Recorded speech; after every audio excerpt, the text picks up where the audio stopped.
Hi guys, to set up a limit order on Kraken, select the desired trading pair.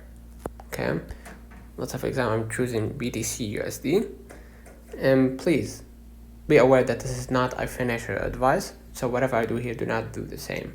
Study the market because it's highly volatile. And then choose limit as your order method, right, or order type. Next, enter the amount of Bitcoin or the amount of cash you want to put in, basically.